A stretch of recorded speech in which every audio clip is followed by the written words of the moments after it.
What's up, guys? New Scott here, and today is the first episode of Standing Room Only, the first full Standing Room Only video podcast that I'm doing. I don't really call it a podcast because it's not on iTunes, although I'd love to have it on iTunes. I just have absolutely no idea how to do it. I've tried to figure it out a couple of times, but I don't get it. Maybe someday, so it's a video podcast, video commentary, whatever it is. And today, my first guest, my co-host, is Chris Cass. How you doing? Can I call you Little Cass? No, but the funny story about that is I was called Big Cass by people before Colin Cassidy was even a thing. Oh, So yeah? I'm like, the dude stole my nickname. This isn't fair. I didn't even realize until yesterday when I messaged you to do it. I was like, his last name's Cass. I have to call him Little Cass. I've also LC called, for short. ever since Big Cass came into a thing, I have been called medium-sized Cass, There so you not go. exactly small. Yeah. So introduce yourself. Tell everybody who you are, what you do, how you got into wrestling, all that good stuff. I'm 26 years old now. I got into wrestling when I was 6. It was 1 week before WrestleMania 14. My mom put on like Raw or something. I feel old. I think I might have been home. It might have been like March break or something. And I was home, staying up late, and there was Raw, and I wanted to watch it every week because TSN did the replays, I think, the next day. Yeah. On Tuesdays at like 5. That's what I did when I came home from school every Tuesday. I didn't care that I didn't see it live Monday nights. I was 6. Yeah, that's true. I was in high school when that happened, and Yeah. I used to come home from school and watch it. It came on we got out of school at like 3:30 or something, and I think the replay started at 4. So I used to get the bus home, and I was like, please be on time, because you didn't want to miss any of it back then. And I didn't understand much either, but I'm sure TSN played like Nitro too at some point. They did. They showed back in the day. They did air Raw live on Monday nights. But then they would replay Raw on Tuesday and I think Nitro on Wednesday. They had can't remember. I think SmackDown was on Thursday. I don't know if we got that right away. But then ECW was on Friday, not on TSN, but on TNN. There was wrestling almost every day of the week because you had Shotgun Saturday Night, you had Sunday Night Heat, and we got all of it. You could watch wrestling every night. TNN, I did watch a lot of Roller Jam too. I don't know if you remember that. I do. I remember the bald guy. That was the mean guy on one of the teams. I can't remember his name. I have no idea. I just remember watching Roller Jam and all that other stuff that was on TNN after. Yeah, was it the lead-in or did it come on after ECW? I think it came on after. Did I it? think ECW might have been on at 9 and that was on at 10 or something like that. Yeah, I was pumped when ECW first came on TNN. My fondest moments of that was when Raven returned.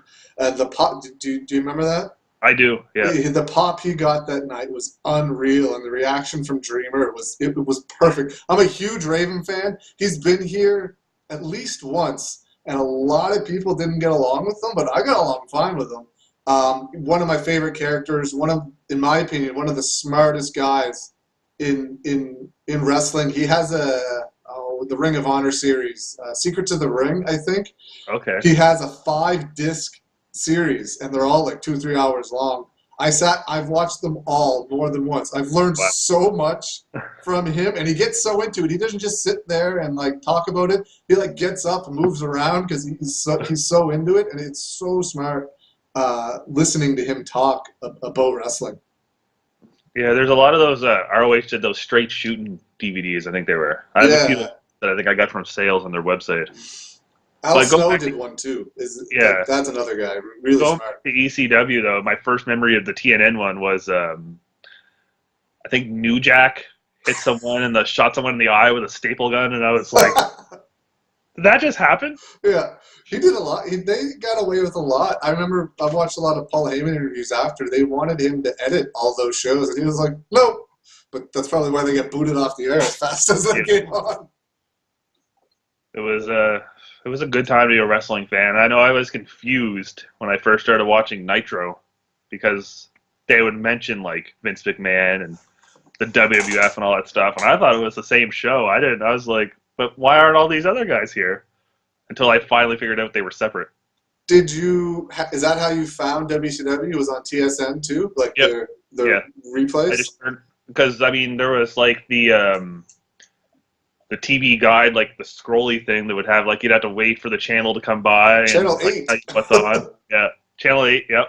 And I think I might have seen like WCW, and I was like, that's not WWF. And I put it on TSN, which at the time I think was Channel 15. Yep.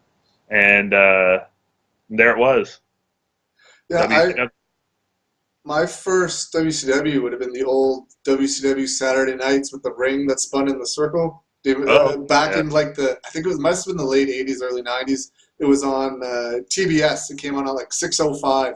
TBS always started their shows 5 minutes like after the hour for some reason.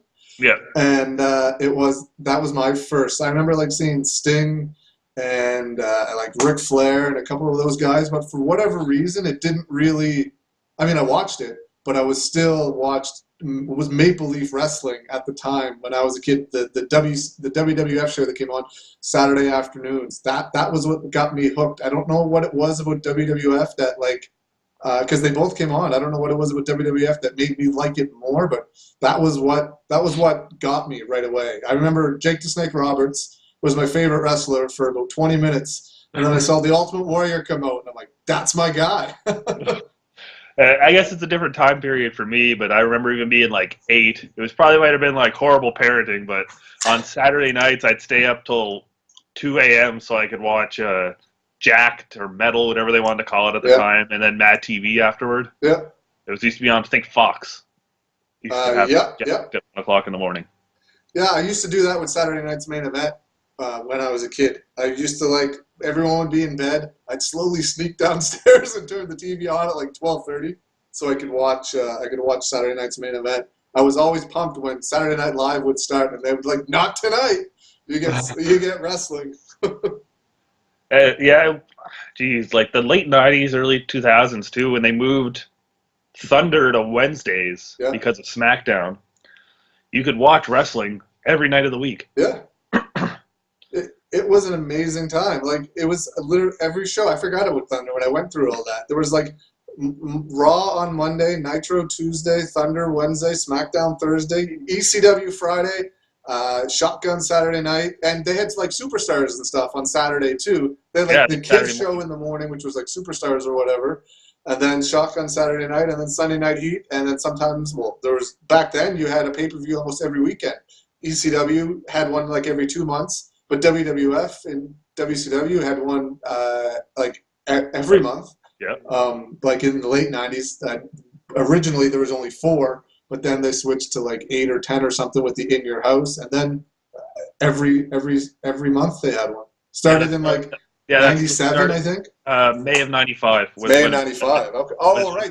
Did the In Your House run every month? I mean, aside from the 4 back starting then? in May of 95 was the first one, and then it was King of the Ring the next month, and they just had one every month since then. That's great. Like, that's a lot of wrestling. I used to order them all. Like, I spent like they were $40 a piece, and there was a time where I was spending like $120 a month just on rents because there was no internet back then. I couldn't download them. It was ridiculous. I had a job, and all of the money went towards wrestling pay-per-views. I do remember. I think it was one night I was staying up, and it was on like a scrambled channel, so I could barely make it out. Just listen to the audio. And it fits the time of like day it kind of is right this week. I was watching St. Valentine's Day Massacre through like a scrambled audio. Yeah, that's my first. I got the first pay-per-view I ever ordered, I think, was WrestleMania 9 in 1993. I think because we got the 1993 Royal Rumble, but I didn't get it, and I sat in front of the TV with that same scrambled channel and just listened to the audio. And I got every pay-per-view since 1993. Yeah. Thankfully, when I was a kid, my dad had a friend that ordered all the pay-per-views. Yeah. And they'd record them on VHS and then give them to me to watch when they were done. Yeah, well, we eventually did that. I did that for a friend. Like later, I would rent the pay-per-view, tape it, give him the tape, and he would watch it with his family, and then they would like split the money or whatever. Yeah. But that only lasted for a little while. Then I ended up like just eating it all on my own. Yeah. It was crazy. It was worth it, though. I mean, they were awesome. I still watch everyone now. but Yeah. they were awesome back then. You couldn't miss it. You didn't want to miss it. Like it No, was a like run different time. home. It was yeah. I think the first one I ordered was King of the Ring '98. Like my mom ordered it for me. Ken Shamrock. Yeah. And I remember like I actually did believe that if Ken Shamrock ever saw me in like an alley, he'd like kill me. Oh yeah, I Yeah. remember when they brought in Mike Tyson. I was like, oh my god, I wanted to see Ken Shamrock versus Mike Tyson for some reason back in '98. Like I'm like, this is going to be the greatest thing ever. They have to set up Tyson because clearly it would have been worked. But in my head, it was like those guys will kill each other. It'll be. Would have I been was a huge Tyson fan. a new age Mayweather McGregor. Yeah, yeah, yeah. I mean, I always think like, what would have happened if Mike Tyson learned takedown defense, fought in the UFC? He was murdering guys with like 16-ounce gloves with body shots. Imagine Tyson hitting somebody with a 4-ounce glove. They would have died, and they probably would have because the power that guy had to knock people out with one punch with pillows on his hand. Well, he 100% would have done a lot better than James Toney. Yeah, 100%. Any of those guys though, James Toney, if he would have trained at all. Yeah. He wouldn't have learned enough takedown defense to stop Randy Couture anyway. But if they took 4 or 5 years away from boxing, learned takedown defense, it would have been amazing. Do you follow MMA at all? I haven't recently in like the last couple of years, but around that time that fight happened, I was really like hardcore into it. I'd say probably from like UFC 70 until 170 or something like that. I was really hardcore into it. You know who Josh Koscheck is then? Oh yeah. He did the opposite. He was a really high-level wrestler in college, but didn't know how to strike. When he did the Ultimate Fighter, he didn't know how to throw a punch, so he just laid on people. Nobody could get back up. He stopped training wrestling for like 2 years and just practiced on boxing because his wrestling was already good. And all those boxers, if they would have did the opposite, stop training striking and just train takedown defense. You don't even got to train to wrestle. Just stop getting taken down, and they would have killed some guys. Like it would have been a different time, you know. To bring this all back together, I did discover the UFC when I was a kid because I went to the video store. I rented a UFC tape because it had Ken Shamrock on the front, so I thought it was wrestling. Yeah, that would have been like the mid to late 90s. Yeah, there was like a video store, so they had like the UFC tapes of like UFC 1 through like 5 or something next to the wrestling. So I was like, oh, Ken Shamrock, I'll take that. And then I get home, put it in. This isn't wrestling. Yeah. He was. And yeah, and the TNN thing too. That's actually how I remember Josh Koscheck was because it came on after the first Ultimate Fighter came on after Raw. So we didn't get Raw and TNN here. They played like, I don't know, Joe Schmo show or something. I remember that show. Yeah, but you could still switch back after Raw to TNN and watch the Ultimate Fighter. I always thought it was funny that pro wrestling and mixed martial arts aired back to back. On the first show, a guy gets punched in the face once, gets knocked out. On the second show, there's a 10 punch count in the corner. The guy shows no marks on his face whatsoever, right? Yeah. I remember being a big Chris Lieben fan during that. Yeah, he was exciting. I just saw the other day, he's still, I think it was second place in all-time knockouts for the middleweight division. One guy just tied him. Yoel Romero just tied him for second, I think, all time with seven or eight, which is the next guy will be, or if he does it again, he'll tie. I think it's Anderson Silva has the record. Yeah. But yeah, no, it was. Him and Lieben and Koscheck had that big fight, I think, on season 1 where they like pretty much tore the house apart. I don't know if you remember that. Lieben punched the window of the house. Cut his hand off. Tore out the door and stuff like that. And I mean, I was a big fan of Tough Enough, so this was like kind of like the same thing as Tough Enough. It was like, you know, they lived their lives in the house for all day. You get to see what happens, and then they fight at the end. Speaking of Tough Enough, did you watch the very first season of that? Oh yeah. Do you remember Taylor? Yes. She came second. Yeah, I remember that. Yeah. She toured here just after that show. Do I know you weren't a fan? Probably back. It was 2002.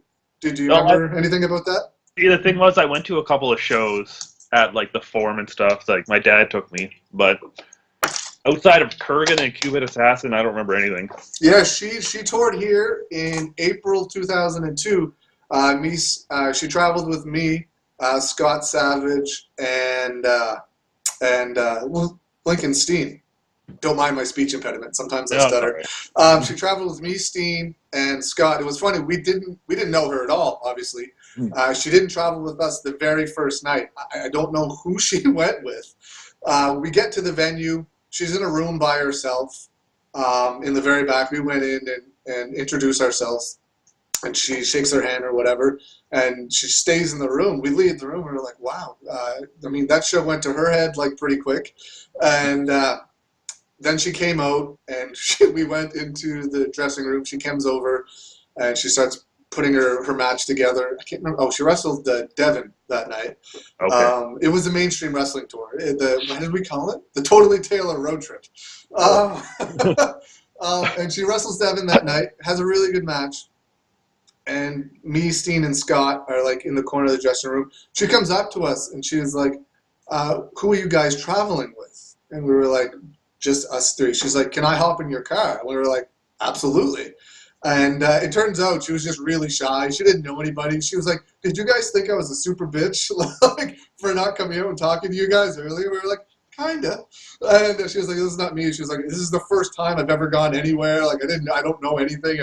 Don't know anybody. Like, I didn't know who to come around, who not to come around. Because back then there was like a lot of sketchy people around, right? She's like, you guys seem the most normal. Right? What's that? The only stuff she would have learned was stuff she learned on Tough Enough. Yeah, and so she traveled with us for the rest of the tour. Total sweetheart. Now she's married to Brian Kendrick in real life. They've been married for a while. They get a kid together. Yeah, total sweetheart. But that was the first time I ever got to travel with somebody like that just came off WWE television. She gave us like the Tough Enough scoop. Like I've never uploaded it, but she like it would have been like my first shoot interview because we used to film all of our road trips and stuff, and I got some of them on YouTube. But she gave us like the big scoop on Tough Enough the first season. I still have it somewhere, but I never uploaded it because I didn't want her to get in trouble. Like she was still trying to wrestle at that time. I think she went to Japan shortly thereafter, and she stopped wrestling entirely. She became a Hollywood makeup artist there for a little while. I don't know what she does now. She's Brian Kendrick's wife and mother to his kid. But yeah, takes care of his training school while he's gone. What's that? Takes care of his training school while he's gone. Yeah, they have a school out in L.A. She was actually on an episode of Total Divas when he was training Eva Marie. She was in one of the scenes. Okay. So how did you find Maritime Wrestling? Everybody has their story of how they discovered it. Mine's weird. How did you discover it? It's very old school, but the newspaper. Okay. There was an ad?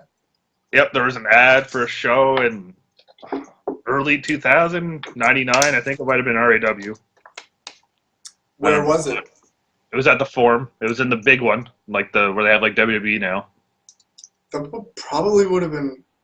I don't think Raw didn't start running they never ran the big Forum. Oh, okay. They ran the multi-purpose center, but they started doing that in 2001. You probably would have saw Grand Prix. Who was on the card? Do you remember? Anybody? I know Kurgan was the main event because that's who I seen in the newspaper, and I remembered him from like the oddities. Yeah. And Cuban Assassin was in like the mid show. That's the only thing I remember because they really just stood out. That would have been Grand Prix because Raw ran Exhibition Park until 2001. In 99, 2000, they ran Exhibition Park, and in 2001, they switched to the multi-purpose center. Okay, yeah. So I remember I bought like, I didn't know any better. I just bought like some 8x10s by some guy there selling like 8x10s of Steve Austin. And I'm just like, cool, pictures. People still do that now. People still sell WWE merch at shows. Yeah, whatever. Yep. So do you have any memories of that show other than Kurgan and Cuban Assassin? Like, I know I made friends with this girl in front of me. There you go. Like, picking up already. Like, yeah, 10 years old. Yeah. We shared a box of Skittles. Romantic. Other than that, I don't really remember much. I know there was like a tag match at one point because like the guy that was on the apron in front of us. We were like pestering the hell out of them. Yeah.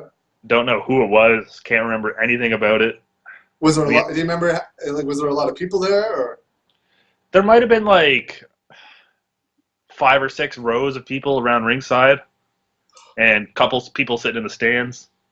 okay, and I'm wrong. When I said Raw didn't run the big form, they did run the big form. They ran the big form in 2002 for a few shows. Some of their TV, I completely forgot about that. And it wasn't 2001. They ran Exhibition Park. It's all coming back to me now. Okay, so they ran 99 and 2000 and 2001 at Exhibition Park. Okay. Then in 2002, they ran the Multipurpose Center and the Big Form. They had a few shows at the Big Form, and they did do one show in 2001 at the Multipurpose Center too. Bobby Roode versus Mike Hughes in a cage match was in 2001. I think that was their first show at the Multipurpose Center. Then they switched the next year, their last year, to the Multipurpose Center and the Forum. Did you go to any of those shows? I did go to a couple at the Multipurpose Center. I remember there was a ladder match at one show. The ladder match? I was in grade 5 then, so that would have been like 2001, 2002. Oh, the ladder cage match? It might have been. Chi Cruz and Gary Williams? I don't think it was a cage. No? Because Gary and Bobby had a cage match at Exhibition Park. No, it wouldn't have been an Exhibition Park. It was a ladder match. That's all I remember. Because a lot of kids were talking about the next day in school. Okay. It was like a big deal. Yeah. I'm trying to think of who that would have been. It was at the Multipurpose Center or the Big Forum? Multipurpose Center. Multipurpose Center. I can't think. There were so many shows back then. It's hard. Like back then, I would have absolutely been able to tell you everything about it. I probably filmed it because I filmed every show back then. Which show was filmed for Eastlink? Because it was one of those. Real Action. Real Action filmed one at Exhibition Park in August of 2001, and then they filmed one or two at the Big Forum, and then they filmed the last one in 2002 at the Multipurpose Center, and that was the ladder cage match. Okay, maybe it was that then. I'm just not remembering it right. Yeah, the ladder cage match was. I'm trying to think of another. There could have well been another cage match at the Multipurpose Center that I don't remember. Sarah, Steen, and Scott had a ladder match at the Multipurpose Center. Okay. That wasn't Real Action though. No. Yeah, so maybe it was the ladder cage because I do remember watching a cage match at one point. So maybe I'm just getting them mixed together. Yeah, they did. Bobby and Mike did a cage match at the Multipurpose Center, and then Cheech and Gary did a ladder cage match at the Multipurpose Center. Okay. That was 2002. Mike and Bobby's was 2001. But like I said, there could very well have been one. And then another one that I just forget. I never went to very many shows after that, but I know I went to the one the Maritime Cup that you did, or the I remember seeing the whatever one that you put up, like the small 8x10 black and white flyers of that had Bobby Roode advertised. I did that for both. He did both mine at the Forum. It was 2003 or 2006? 2006. 2006? Yeah. That was the one Titus won. Yeah. Dude, do you have any memories of that show? It was awesome. Mostly not knowing anyone except for Bobby Roode. Right. But, he wasn't even booked. Like, he got booked like 3 days out. Did you ever hear that story? I think you did tell me that you just went, and that's why the flyers were like... black and white. Like, it might have been like a week out. It was supposed to be Pete. The main event was supposed to be Pete and Gary against Duke and Rick in a tag team elimination match. If you don't know who Peter is, I know you do.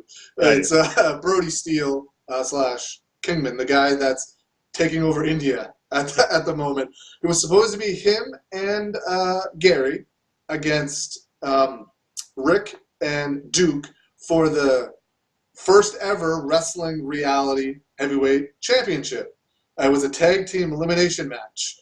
The winner, and then the final two people wrestled for the championship. And if the two people on the same team won, then they squared off for the championship. Gotcha. And so, but a week and a little bit before the show, Pete calls me up And he's like, he tore his bicep or his hamstring, one of them. And I'm like, oh crap. He's like, so what are you gonna do? I'm like, is there any chance you can just like let Duke pin you quickly, and it would be like a big upset? And he was like, absolutely, no problem with it at all. Duke can go over in just a minute, like just whatever, shock. And I was like, great, thank you so much. A couple of days after that, he tore the other thing. Whichever one he tore first, he tore the second one. And we actually did a photo shoot with, he tore his pec, and it went like into his bicep. It is like black, and it was disgusting. We did a photo shoot with him at the show. It's just, I'll show you the picture sometime. But anyway, he calls me a couple of days later. This was like just days before the show. He's like, I tore my hamstring or pec. And he's like, I can't even get in the ring now. I'm like, I get it. He's like, what are you going to do? I'm like, cry. I'm like, I have no idea what to do. I was at Gary's school, wrestling school, when he called me this time. He's like, I don't know what to do. So I hung up, and I got an idea in my head. I'm like, Bobby, maybe. He was a TNA at the time. I don't know what he's booked, what he's doing. He doesn't do a lot of indie dates. He hardly ever did any. And I was doing the show with Sarah Dunsworth from Trailer Park Boys. I called Sarah. I'm like, Pete's out. He can't do anything. He tore his pec and his hamstring. And she was like, what are we going to do? I'm like, I have this idea. I'm like, it's going to cost us a little bit more money, but what about Bobby Roode? And Sarah was a wrestling fan. She knew who Bobby was. And Bobby, she was like, can you call him? I'm like, I don't have his phone number on me right now. I'm like, well, let me call Pete. I'll call Pete back. And because she was all for it. She was like, if we can get him. So I call Pete back. I'm like, I have an idea. I'm like, can you get me Bobby's number? I had his email, but I wanted to like get him immediately on the telephone. And he was like, I'll give him a call right now for you. I'm like, thanks so much. Because I'd known Bobby. He'd worked for me before, but like we weren't like friends. Like I could like call Pete, like, what do I do? And so he's like, I'll call Bobby for you right now. It felt like 30 seconds went by, and I get a phone call. Pete calls me. He's like, Bobby's going to call you right now. He's in. I'm like, what? Oh. Like, Wow. oh, okay, great. And this was like I'm going to say this was like a Saturday because I was at the school. And the show was like the following Friday or Saturday or something. So call him up. Bobby calls me. He was like, yeah. He's like, send my deposit here. And he gave me such a sweet deal because he knew I didn't have time to advertise him. I didn't have to book him through TNA because everyone had to book everybody through TNA at the time.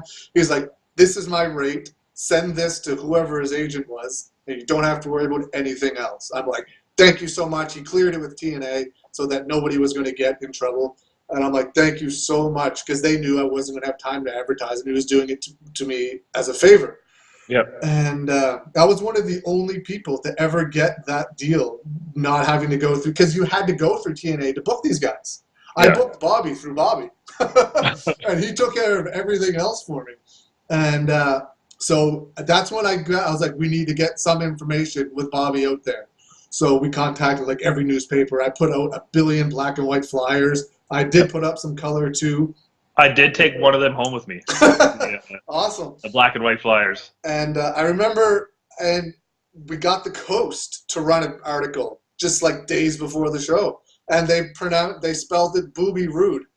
Oh. And I was like, I don't care. People are gonna get it. Like, and then Buddy Lane calls me and starts yelling at me because Buddy Lane was the special guest ref in the main event. Buddy Lane calls me and yells at me for like 45 minutes because the Coast misspelled Bobby's name. I'm like, I'm not the editor. I didn't do it. I don't like that they did it. But it's not. There's nothing I can do about it. But I sat there and had Buddy Lane yell at me. He was like, it was pretty funny. And then Buddy Lane messes up the main event. He got like a 12.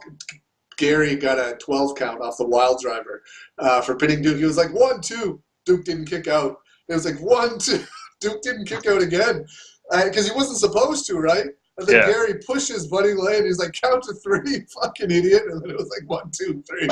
And but yeah, no. So Bobby showed up, did the show like unadvertised, like saved the show because a lot of people didn't even know he was there. That's why the promo at the start was Peter was like, I can't wrestle, but I reached to my friends. And then the Team Canada music hit, and the place went insane because, like, maybe 50 people knew Bobby was there out of, like, the 1,100 that were there.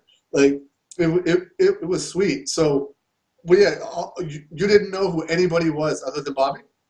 Pretty much, yeah. I mean, like, I kind of had an idea who Gary was. I think he might have been on one of the other shows I went to, like the ladder match.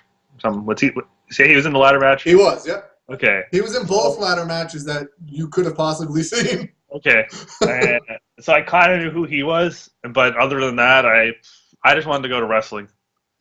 Yeah, and what did you think, like, of indie, seeing what you saw on TV, WWE, and then seeing the Maritime Cup?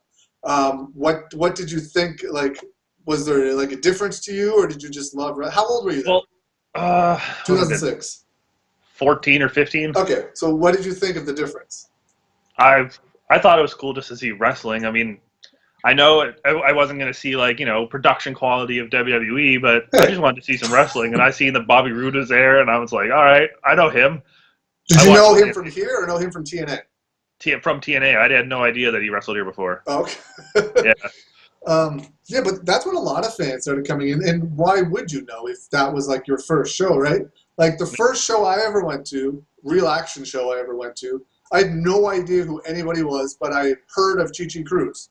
So I went to the show knowing Chi Cruz. I left the show talking about Bobby Roode because Bobby Roode and Joe Legend worked that night. They had like a 30-minute match, and it blew my mind. My first ever show was a Grand Prix show. There was like 6 people in attendance, and not a lot of the guys looked like guys that should be, in my opinion back then, should have been like wrestling. I held it to a different standard because I didn't know what I was going to see. I was used to seeing like Stone Cold and The Rock, right? But then like one of my best friends, like Scott Savage, was on that show. But I'm like, I'm bigger than that guy. Like, like, why is this guy? How is this guy a wrestler? I mean, I didn't know any better. My mindset's completely different now than it was back then. But so then I saw Real Action in the newspaper, and I went. I'm like, okay, this is what wrestling's supposed to be. Everybody on this roster could show up on Monday Night Raw and not be at a place. It was Kurgan. It was Brody Steele. It was Mike Hughes. It was Bobby Roode, Duke McIsaac, Chi Cruz, Custom Made Man, Eddie Watts, Massive Damage. All of those guys could have showed up on television, and you're like, okay, we're they fit. They fit. I know who all those guys now are, obviously, but back then I had no idea. I just was like, oh, wrestling. I probably didn't even. I think when that first show I went to, I didn't even understand like what indie wrestling was. It was just. I had no idea. I mean, I'd heard of Grand Prix, I guess, but I'd never gone to a show like back in the 80s or 90s. I don't know. I was a huge wrestling fan. I'm pissed at my parents for not taking me to, because my mom would sometimes, Leo Burke, the Beast. I'm like, if you know who those people were and you know how much I love wrestling, why didn't you take me to shows? My dad used to tell me stories about that, about watching like Grand Prix with like his grandfather in the 70s and 80s where he'd have like 3K and all this stuff, and 5,000 people at the Forum all the time. Yeah, he'd talk. Well, he wouldn't go, but he'd talk. He was from Cape Breton, so he'd watch it on like TV on whatever night it was on, and he'd tell me about all these people. Like, and I'm just like, well, that's all I knew about local wrestling, so that's why the Cuban Assassin stood out to me, because I knew who he was because my dad told me about him. Yeah. But I had no idea indie wrestling was a thing. I'd watched WWE, and I guess I figured the guys had to come from somewhere, but I didn't really understand. And even with my first Real Action show, I didn't know that these guys traveled from all over the country to like come here to do this. I'm like, this guy probably works here. This guy probably works here. And then when like I discovered Slam Wrestling, I started, these guys, this is a thing. There's indie wrestling everywhere. But I had absolutely no idea, and I was so mad. Like I discovered it at 2001, like 20 years old, and I'm like, I missed so much stuff because just 2 years, like 5 years, 4 years before that, 97, Edge and Christian were here. Like, I would have loved to see Edge and Christian before WWE. About Edge's book where he talks about like touring Nova Scotia, and I'm like, damn it. Yeah, Frank the Tank Parker, like, is in the like, Emily. Yeah. Her dad, her dad was a ref? Yeah. Yeah, like Frank, like he toured with Edge and Christian. They lived at her house, like Edge, Christian, Joey, Legend. When she was growing up, they were like her babysitters. Like, And it it's was funny crazy. because you mentioned the Slam site, and Yeah. that's how I found out that later that Joey Legend was Just Joe Yeah, from. he was the first indie guy I ever talked to. I have 3 WWE World Title belts, and I used to bring them to the indie shows with me. Oh, you're one of And those after guys. the show, Joe Legend comes out, and he approaches me, and because I'm just standing there after the show, because there's a bunch of people standing around talking. I didn't know any like the fans yet. I didn't have any friends that were there. I don't have any friends that like wrestling, like 1 or 2 people, but Yeah. nobody that would go to the shows. I used to go by myself. And Joe Legend, he was like, I saw this belt during the show. He's like, I have to see how it compares to the real one. So he comes out and he grabs my belt. I thought it was like the greatest thing ever. He's like, it looks pretty close to the same. He's like, but it's a lot lighter. And it was just after he was released. So I was like talking to Joe Legend. I'm like, this is awesome. Just Joe. Yeah, and that was the chant he used to get. Like, it was just Joe. There was a group of fans. There's not really like them now, but there was a group of fans called Shirts and Ties. They named themselves because they always used to wear shirts and ties at the shows, Oh, and they would be like your hecklers that would like, if you were from WWE, they like chanted your WWE stuff at you here. Like yeah. they chanted velvet panties at Bobby Roode because he wore velvet tights. And they chanted Just Joe at Just Joe, and just stuff like that. So you went to the Cup in 2006. Who did you enjoy watching the most? Do you remember, like, aside from Bobby, do you remember enjoying anyone else? I don't think I did. I think No? Bobby Roode was the only one that really stuck out, and everyone was just like some other guy. Fuck And Gary, fuck Titus. I remember dude looking at I remember looking at Titus and thinking like, that guy homeless? Because he reminded me of like the guys that would be like squeegeeing your windows on Clinpool. That could also do a Spanish fly. Yes. That's hilarious. He used to get that a lot back before he was like accepted into the wrestling world around here, because they did a lot of stuff that had them shunned from working with a lot of people before the Maritime Cup. They weren't working with anybody outside of IHW because of something that they did as a group that a lot of people didn't agree with. Okay. But I was like, I have to book these guys. Some of them are so good. So I booked them, and then they had a talk, and everything got worked out, thankfully. But, yeah, that thing about Titus, people used to call him, Sideshow Bob. People used to call him Homeless Bob, and that he stole Mike Hughes' tights out of the garbage can after the first Maritime Cup.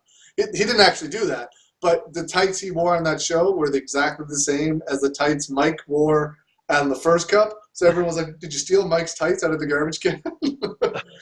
And, yeah, that's what was your next show? It would have been like 2008 or 2009. It was when UCW did the multi-purpose center. Yep. I think it was Carlito and Scotty Too Hottie. I wasn't at that show, but they were definitely here at some point. Yeah, it was Carlito, Scotty Too Hottie, and I think Ted DiBiase too. Yeah.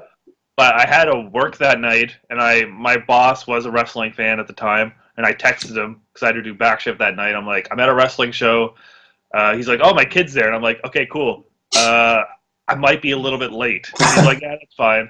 Just stay until whenever you want to leave. And halfway through the show, there was a tag match with, I know Bushwhacker Luke was in it, and that Bolin guy, I think he was in TNA for a bit. Yeah, I think he was in OVW John for a Bolin. little while too, maybe. It was right. Yeah, they were doing like a tag match, and Okay. Bushwhacker Luke fell out of the ring, and like one of the guys he was facing went under the ring and grabbed his foot to try to like drag him under, and Bushwhacker Luke was flailing like a freaking fish, like he only had like a hold of like the end of like his feet, and I'm just like, are you what is going on here? This is terrible. Yeah. And I think I left. Oh wow. Yeah, I was like, everything else is good up to this point. I think Scotty Too Hottie might have wrestled Steve. Is that the night Scotty slapped a fan or pushed a fan? Maybe. I think the fan spit on him or did something, and then he went over and slapped the guy in the face or pushed him or something along those lines. Okay, yeah. You don't remember that? I don't remember that. I don't know how many times he's been here. He may have been here more than once. I didn't go to a lot of UCW shows for some reason. I don't remember why. At that point in time, uh, I was filmed a lot for Devin and everyone else, but I didn't. I'd filmed for UCW before. I think when Mike left, because I used to do everything Mike Cowboy did, and I think when Mike left, I stopped going for a little while too. Gotcha. I don't remember why, but yeah, they had a lot of guys in. They had Jerry Lawler in. They, like you said, Carlito. They used to have like those like summer heat shows or whatever. yeah. When did you start going on a regular basis? It's gonna sound terrible, but when Wrestle Center started. So 2014 or 15? Well, they had their first like that show where The they split show? W. Yeah, it didn't go to that.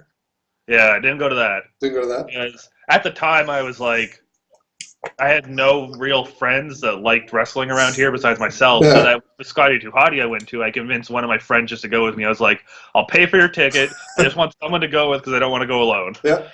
And when I seen that AJ Styles was coming for the first one, and at the time I had transferred to the Young Street Superstore from the one I work at now for 6 months, just as a covering thing. I was like, cool, it's across the street. I'll go get tickets for this.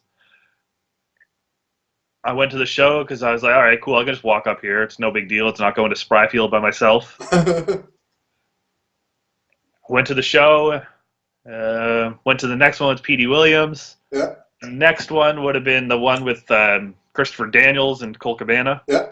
Which is where I became friend. I went to that. That was the first one I went to myself because my friend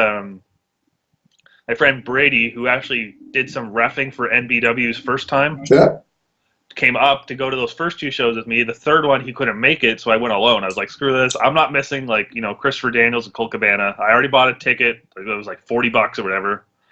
I'm going. So I sit down. I'm like in the second row, and I notice these two guys in front of me have streamers. And I had gone to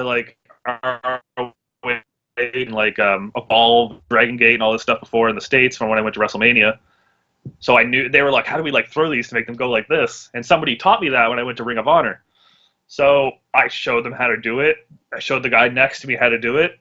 And those guys in front of me were actually Nick Meyer, and his friend Jeremy, and the guy next to me was Austin.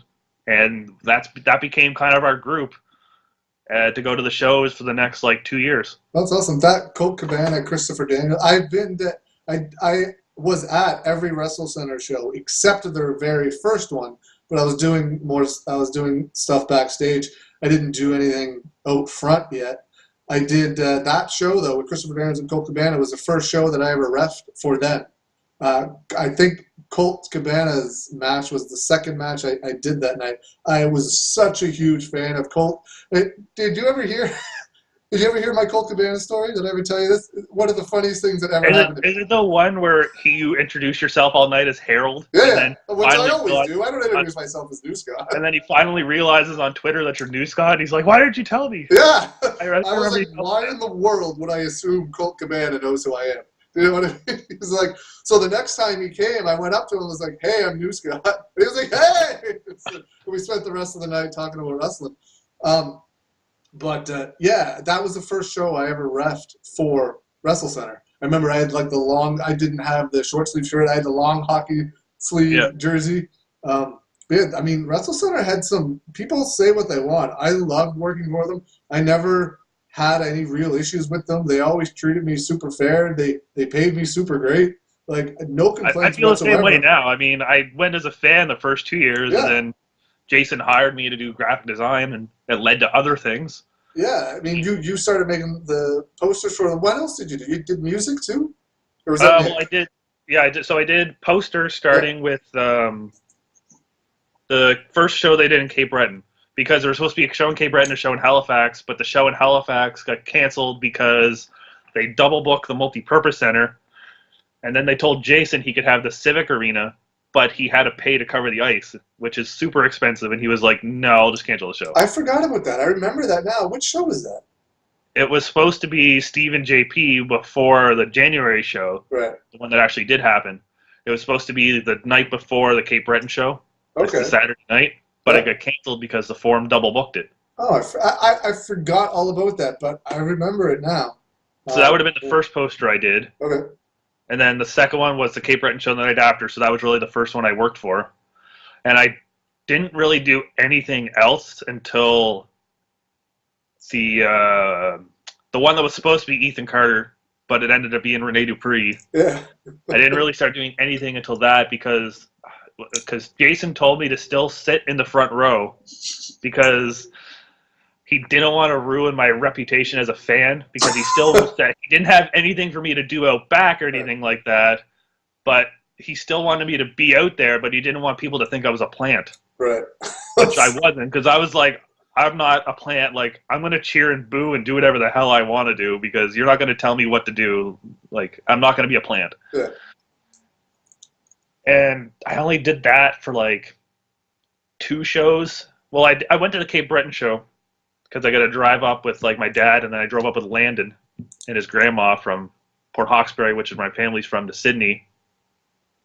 And I went to that show, and just, it was like kind of like a whatever show. It was more like a WrestleCenter house show, if you will. And but yeah, and so it was just the January like one where Colt Cabana came back, and then the Kurt Angle show were the only ones I really did the whole like me just sitting there and nobody's supposed to know I work for them. Yeah. And That's then weird. finally for that next show is when I got Nick. I helped Nick get in by What did Nick do? He did social media? social media. Yeah. It led to other things, Yeah. like me. It just kind of kept leading into other things. We had just had more responsibilities. Yeah. So I started by the January show. I had Nick help me put up posters, because I was doing that. I was going around the city, like putting posters on poles in downtown. I usually did like, I'd leave work, so the Superstore downtown, and go down Barrington, up Spring Garden, down Quinpool was my route. Nice, yeah. Of that and all the universities, you need to like, man. Yeah. Me and my buddy Tony put up 3,000 posters for the Maritime Cup that year. Wow.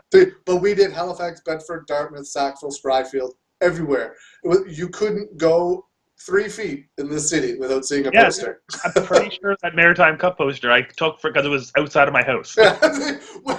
So that's what we used to put in Spryfield. There's telephone poles literally in people's yards. And we would like go in their yard, and then people would come out. What are you doing? Well, look, wrestling show. Like, but yeah, I we think you had one 3,000 taped to posters. I think you had one taped to the bus stop that I usually go to out in front of my house. I don't doubt it. Like, we literally everywhere. People that I knew would call me up and be like, "Can you stop postering? I'm sick of seeing your poster everywhere I go." I'm like, "No, but thanks for telling me they're still there." Like, Before I finish the side story of what I do and how I got in, the whole thing about people recently, like, you know, they're like, people are tearing down posters and stuff like that. they did that. I know there has been reports of other people, like other companies, tearing down each other's posters. Yeah. But I still feel like it's the Halifax music industry that is tearing down wrestling posters, because they're like, wrestling, this is a music town. I agree. I mean, I do know that some people have gone around and tore down posters, but very few, very, very small percentage.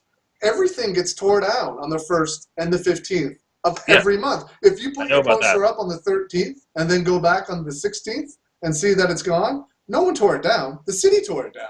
Like, that's just what happens. And everyone's like, oh, other promotions are tearing down my poster. I think Jason had a show on like the 19th of one month, and I was like, dude, I can't put up posters till the 16th for this, because they're going to get torn down on the 15th. Because Halifax cleans all like the poles downtown Barrington Street and Spring Garden every 1st and 15th. But what we said about universities, that's how I actually, like, Nick got in, because he messaged Jason because he helped me go put up posters. He's like, hey, do you want me to poster around? Give me some posters and I'll poster around university areas for you, because Nick goes to St. Mary's. Mm-hmm. So that kind of got Nick in, and then it led to other things with that ended up being the Rene Dupree show. He messaged Nick and was like, hey, I need someone to ring the bell. You want to do it? So Nick ended up being the timekeeper. This is Madison. And then he messaged me and was like, all right, I got Nick being the timekeeper. You probably don't want to sit like by yourself, because it was mostly just me and Nick that sat there together. Do you want to do sound? He's like, it's a hard job and the last guy quit. Do you want to do sound? I was like, okay, how hard can it be? It's not that hard. No. So I went to the show, and I mean, I think I had one screw up, because I think the match before the main event, which was JP and Julian, I think Matt Bullen wrestled, Mm-hmm. and I didn't pause his music when I was outroing him. Yeah. And when Julian came out, it was like I hit the space bar, and then Matt Bullen's music, the end of Matt Bullen's music was playing, and I'm like, oh no! Yeah. Yeah. It is nerve-wracking, though. I've done music a few times. It's not necessarily that it's hard. It's that you don't want to mess it up. You know, like the computer could freeze, and then it's on you because everyone's like, what's he doing? He messed it up, right? Like I did music. The last time I did music was for Mike when he did the Upper Clements Park show. I went to film, and then whoever was supposed to do music didn't show up. He's like, "Can you do music?" I'm like, "Absolutely, whatever you need." And it was just on a laptop, and everything went fine. But I'm like so nervous, I double clicked. I'm like, please play, don't freeze. You know what I mean? Because you don't want to mess it up for them. That's the only thing that stressed me out. Yeah. Thankfully, Jason did use a MacBook, which I do have, so I was used to like how to use a Mac. Right. But he has a lot of like those intricate things and stuff where he has like the sound stabilizer and like he has like all the microphones and you have to play it softly going out and hard going in, and he's like, this song plays really low, so you have to turn that one really up and trying to remember which one's that because he wants everything to sound the same because it's a TV show. Yeah. So it was kind of like nerve-wracking, but then eventually I just got used to it. I did that one, so I did the Rene Dupree show, the Cody Rhodes show, and then the Tommy Dreamer show, and that's the last one they've had.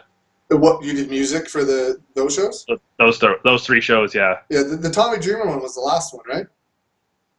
Yeah, that would have been a year ago, last March. Yeah, I've been fortunate enough to meet a ton of people, but there's only like a handful of people that I've actually I so want to meet this guy, and Dreamer was one of those guys. He sat at the table I was at that night, like backstage. I was just listening to him to tell stories about ECW and like House of Hardcore. I was like over the moon. I was so happy he decided to sit right next to me. And I was I was upset.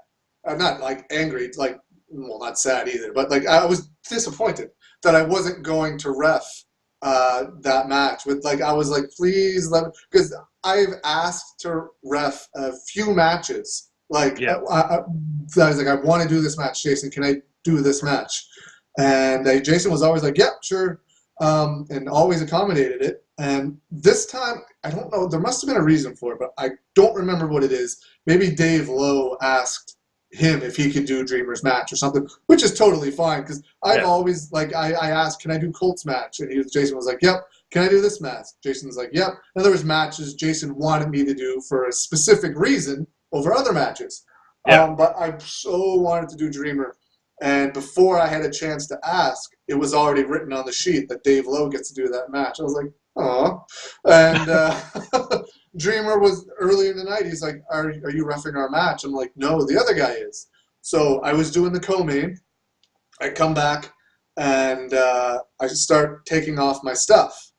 And Dreamer was like, what are you doing?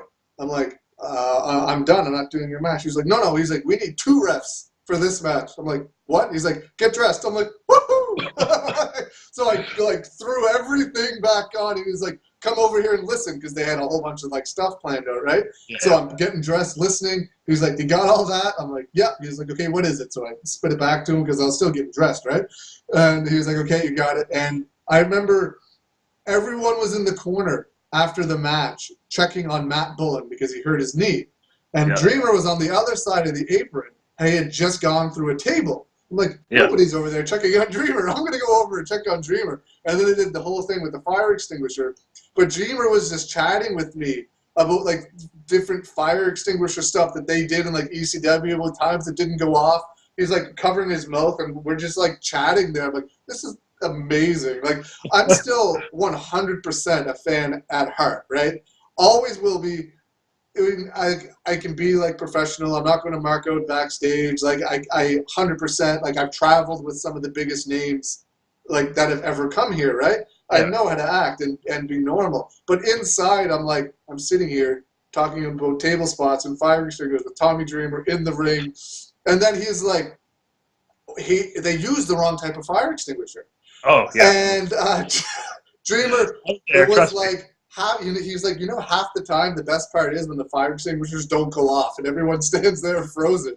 And he was like, the fire extinguisher goes off. He's like, he tells me, he's like, cover your mouth and run. They use the wrong type of fire extinguisher. So I cover my mouth, I bolt to the back, Dreamer bolts through the crowd, because I didn't know, I'd never done anything with fire extinguisher before. That shit burned so bad. The little bit that got in my mouth, like, burned my tongue, like, not like... This was me at the sound booth, because I still had to play, like, Bull and Intro, so I'm just like, oh, I couldn't imagine what Winter went through, or Angel, or whatever the heck her name was. Yeah. Winter, like, she got it in the face. Like, she came to the back, I'm like, how are you not dead? Because me and Dreamer just got a little bit of it. Dreamer comes to the back, sits down, and he's like, well, I can say I came to Halifax, Nova Scotia, and got cancer. I'm like, well, I can say I got cancer with Tommy Dreamer. Yeah, it was like, I think they used like somebody told me it was like a chemical fire extinguisher. Yeah, I didn't know the difference. Like, they use like a dust type, not the spray type. I still don't know the difference, but whatever they used hurt so bad. Yeah, and like the whole like marking out backstage, like I know the first one I did with Rene Dupree, like I didn't go into the locker room area at all. I was like, I'm not going in there. I was going to ask you about that, but yeah, no, go ahead. Yeah, I didn't. There was actually one point where I think JP was supposed to throw a water bottle into the crowd at Steve, who was out there at one point. Yeah, I remember that. It didn't. Like I think what happened, like Julian, it was supposed to take Julian's water bottle and do it. Yeah. But Julian drank all his water. They did like a spot where he spit it all out of him or something. And Jason was like, damn, like an empty water bottle's not going to have any distance on it. Go fill this up and go into the washroom backstage and fill this up. And I was like, out there? Yeah. You want me to go back there? Okay. Yeah. So I went in there and nobody said anything to me. And I'm like, okay, cool. Yeah. So I filled it up and everything was fine after that. Yeah, what was your first experience like being backstage at a wrestling show here? Like, and your that was the first time you were in a locker room?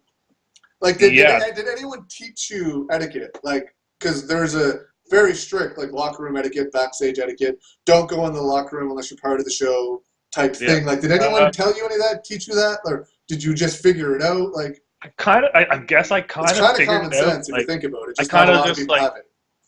The next one when I was there, I kind of just, like, sat off to the side. I like just grabbed I waited till everyone was there, grabbed an empty table, and just kind of like sat there and minded my own business unless I was like somebody said something to me or someone I knew like you came in and I'd say hi. Yeah. So this was backstage in the locker room where everyone's getting changed? Yep. Okay. And I know that night, that second show, me and Nick had to do like the Q&A for Cody Rhodes, where Nick was going to be up asking questions and I was going to be in the crowd. Yeah. So we did go over to Cody. And we're like, hey, man, like, is there anything, like, I'm going to be screening the questions. Nick's going to be up there moderating kind of thing. Is there anything you want us to avoid? Like, we're going to be any questions you don't want to answer that I can just be like, okay, no, get out of here. And then go to the next one. And he's like, no, man. He's like, whatever. Cody Rhodes, honestly, was probably one of the, like, I didn't have very much intro with, like, WWE guys. Right. Like, but he was amazing. He was super nice, yeah. Yeah, he was insanely nice. He was, like, perfectly fine. He, like, thanked us afterward for, like, doing the Q&A thing. It was great. But I didn't really have like much of a problem. Like no one really got like mad at me for being out there. They just kind of thought I was there. What about like in the locker room? Did anyone like was Peter around when you were? No? Okay. If he was there, I wouldn't have stepped foot until someone said, hey, come here. Yeah. I was fortunate enough to be told. No, I didn't go into the locker room at the first show I promoted. This is my show. I didn't go in the locker. They wanted to do a group picture. And I'm like, no, I can't go back there.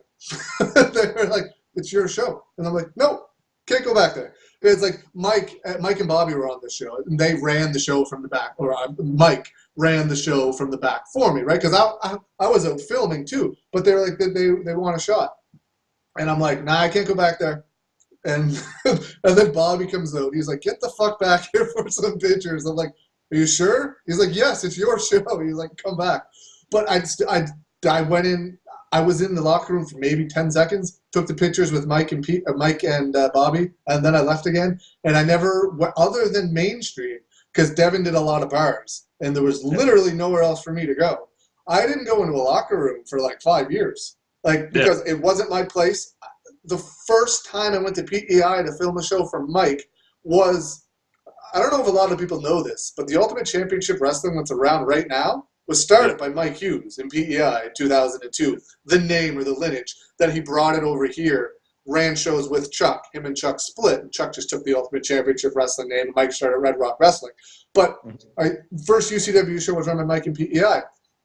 So I go there. I don't dare go in that locker room. Pete's there. Mike's there. I was lucky enough to travel with some people that told me, like, don't go in the locker room. If someone asks you how a match was, just tell them it was great, whether you liked it or not, right? Your opinion means absolutely nothing. And I get it. Like, I traveled to Pennsylvania with Scott and Sarah and was in a room with Batista, Afa, and Umaga for like 4 hours. I literally sat there scared to death, holding my camera bag, while these three like legends and icons to me, like especially Afa, is like the man. While they talked wrestling and put the show together, and I'm like, I didn't open my mouth once, like, but I wasn't in the locker room. They were just out by the ring, right? And I had nowhere else. I was like, I can leave, and Umaga sitting right next to me was like, no, you can stay. I'm like, okay. So I had a lot of people tell me, but it was about 5 years before I went into a locker room, and I only went in then because they told me to, because they needed to do stuff or like set stuff up or write the book on a piece of paper and tape it to the wall, like just that kind of stuff. The one where I finally did like the Cody Rhodes show where I had to go out and ask Cody Rhodes a question, like that's where he was. I'm not gonna be like, hey Cody, could you come here for a minute? Yeah, I'm gonna go to him. But I think me and Nick did set it up, like all the tables and the mats and stuff they have out back, and eventually I just kind of like sat down in there near like the posting of like the whole show. Yeah. And people were kind of just asking questions because I knew what was going on because Jason told me. Yeah. So I'd answer their questions and, okay, you have a problem? Jason's over there. Go talk to him. It's so weird to me now. Back then, there was nobody. I seemed, even like backstage, like not even in the locker room, there was nobody allowed anywhere. I was so fortunate. Like they even let me stay in the building before the shows and not make me go wait in line, which I would have done. Like, even though I traveled from Nova Scotia to PEI, I was so fortunate to, like, I helped out set up the ring and everything, but they still kicked 99% of people out. Like, when everything was done, when they started doing everything, they never kicked me out for whatever reason, but I never went to the locker room. But it seems now, like, there's like an open door policy. Like, people just walking in and out of the locker room. And I remember being there with, like, Peter and watching him get angrier and angrier and angrier because this is his job, his profession. It's how he pays his bills, right? Like, and it's supposed to be private. And literally, there's 50 people backstage that we have absolutely no idea who they are. They're not on the show. They're not part of the show. They're not part of the production. Like, who are these people? Like, compared to back when I was around, there was nobody. Like, it was literally when everything was set up, I sat out in the arena area by myself for like 4 hours while everyone was in the locker room. I've had like the sound thing though has helped me a lot because like a lot of guys, when like Jason's not sitting next to me, will come over and like to watch whatever match is going on or whatever, and I have great conversations with them. That last like Wrestle Center show, Space Monkey's awesome. I don't know if you got it's the first time I ever met him. Because he could like sit down with me without his like the mask on and stuff, and nobody knew who he was. So he was just sitting there, and he's like, "Hey man, what's up?" I'm like, oh, you know. He's like, "Cool, what match is this? Here's my music." I'm like, "Oh, thanks." So is Wrestle Center the only show you've done stuff like backstage for? I've helped set up IHW's ring twice, but in New Brunswick or Truro? Truro and Spring Hill. Okay. So I did Teardown for Spring Hill because I drove to that show with Cody Boggs, Brett, and what was her name? That one that she was in kind of Wrestle Center for a bit. Okay. No, she was bigger, really tall girl. Megan? What? With the red hair? Yeah. Megan, yeah. Yeah, I drove with her, Brett, and Cody. And when we got to Spring Hill, I remember, like, we got out of the car, and they just all walked in the back door, and I'm like, should I go with you? Should I do that?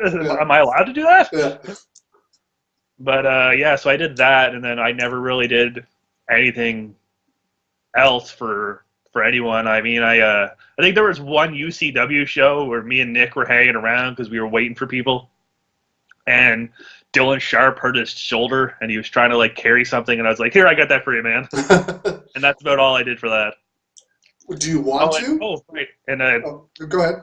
The TCW. Oh yeah, can you talk about that now? Sure, why not? We don't have to. I can cut this part if you don't want to talk about it. Yeah, it was one show. I just did their posters for. Yeah. Well, it was supposed to be 3 shows, but the 2 other shows got canceled. Well, I guess 6 shows if you count the whole tour getting canceled. Yeah, only one show on that tour got saved, and that was the Upper Clements Park show that we did for the Special Olympics. Yeah, but none of the names came in.